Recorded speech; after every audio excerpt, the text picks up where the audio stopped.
सोने का सांप और जादुई राक्षस भाग 5।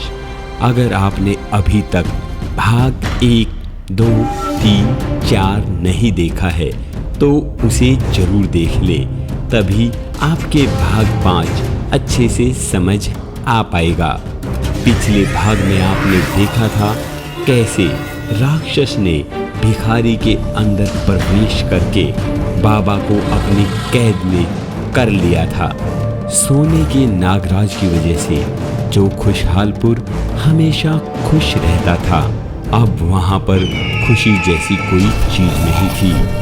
अब खुशहालपुर की गलियों में जिंदा लाशें घूमती हैं। यहाँ पर चारों तरफ आवाजें सुनाई देती हैं। जिंदा लाशें यानी ज़ॉम्बीज़ चारों तरफ घूमती रहती हैं। अब खुशहालपुर में कोई इंसान नहीं रहता। यहाँ की जमीन बंजर हो चुकी है।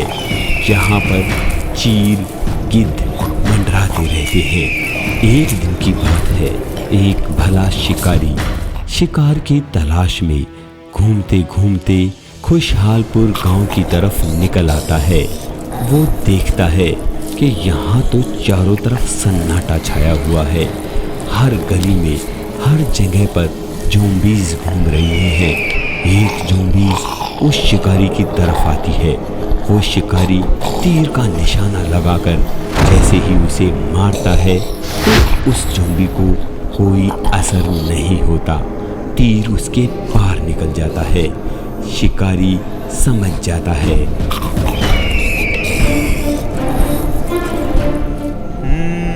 ये तो मायावी हैं, ये सब राक्षसी हैं।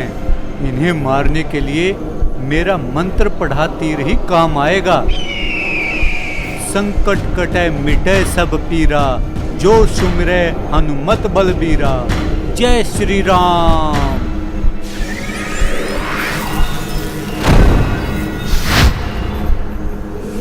और उस तीर से वो ज़ॉम्बी मर जाती है। अब शिकारी के समझ में नहीं आता आखिर पूरा गांव ऐसे जिंदा लाश कैसे बन गया। ऐसा क्या हुआ यहाँ पर कि गांव के इंसान सारे जिंदा लाश बन गए। वो जैसे ही गली में घूम रहा था तो उसे वहाँ पर एक बुढ़िया बैठी मिलती है। वो बुढ़िया के पास जाता है। जैसे ही तीर तानता है तो बुढ़िया की आवाज आती है, नहीं, मैं ज़ॉम्बीज़ नहीं हूँ बेटा, मैं ज़ॉम्बीज़ नहीं हूँ। और उस राक्षस की शक्तियों का मेरे ऊपर कोई असर नहीं होता बेटा। अम्मा, कौन सा राक्षस? कैसा राक्षस? किस राक्षस की बात कर रही हो तुम? जरा सही से समझाओ। हाँ बेटा, वही राक्षस जिसकी वजह से ये पूरा गांव लाशों का गांव बन गया है बेटा। पर अम्मा, ऐसा हो कैसे सकता है कि पूरे गांव में तुम ही जिंदा लाश नहीं हो, बाकी सारा का सारा गांव जिंदा लाश बन चुका है? हाँ बेटा, मैंने ये सब कुछ अपनी आंखों से देखा है। तभी उस राक्षस की शक्तियों का मुझ पर कोई असर नहीं होता है बेटा। आखिर ऐसा कैसे हुआ अम्मा? ये सारे के सारे जिंदा लाशें कैसे बन गई? ये कैसे हुआ? बेटा, खुशहालपुर पहले अपने नाम के अनुसार बिल्कुल खुश गांव था, लेकिन पता नहीं इसकी खुशियों को किसकी नजर लग गई। ये कैसे हुआ? हाँ बेटा, काफी समय पहले की बात है। मैं इस गुफा में रुकी हुई थी और मैंने देखा इस राक्षस ने पूरे गांव पे अपना कब्जा कर लिया है। हाँ, उसने नागराज को वचनों में बांध दिया है और अब नागराज एक मटके में कैद है। जब तक वो मटका फोड़ा नहीं जाएगा तब तक नागराज उस मटके में से बाहर नहीं आ पाएंगे और मेरे बस की बात नहीं कि मैं उस मटके को फोड़ पाऊं। हाँ, खुशहालपुर के दुखी होने का यही कारण था।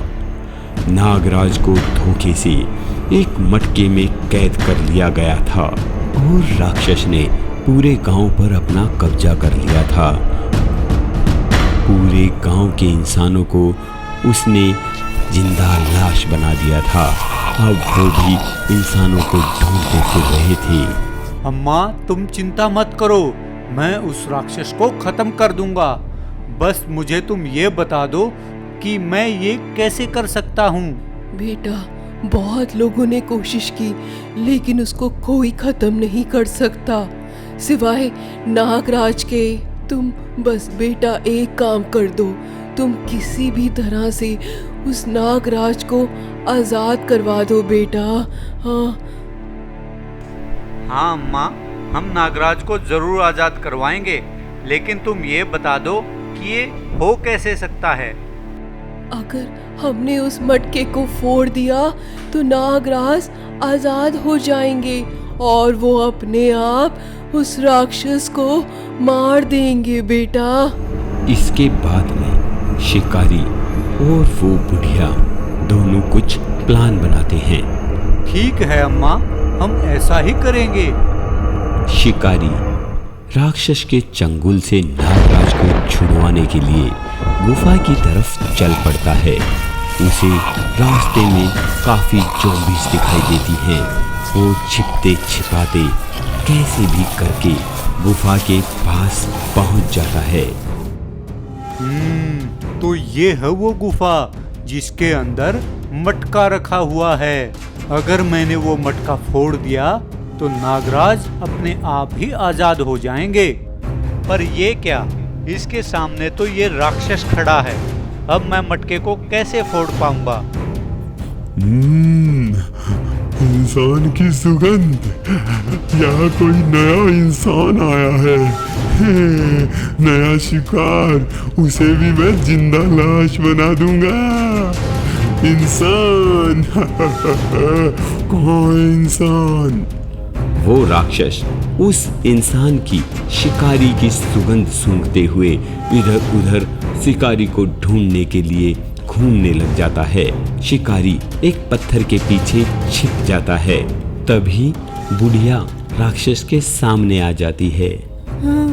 राक्षस, तू आज तक मेरी सुगंध नहीं पहचान पाया। मैं इंसान हूँ, इंसान। अगर तुझ में इतना दम है तो मुझे ज़ॉम्बीज़ बना के दिखा। बुढ़िया, तुझे तो मैंने छोड़ ही इसलिए रखा है ताकि तू सबको बताए कि नागराज से ताकतवर मैं हूँ। तुझे वैसे भी मैं खा के क्या करूँगा बुढ़िया? जा, चली जा यहाँ से। मैं यहाँ से नहीं जाऊंगी। तू मुझे एक बार उस गुफा में जाने दे ताकि मैं उस मटके को फोड़ सकूं। बुढ़िया, तेरे से चला तो जाता नहीं, तुम मटका तोड़ेगी।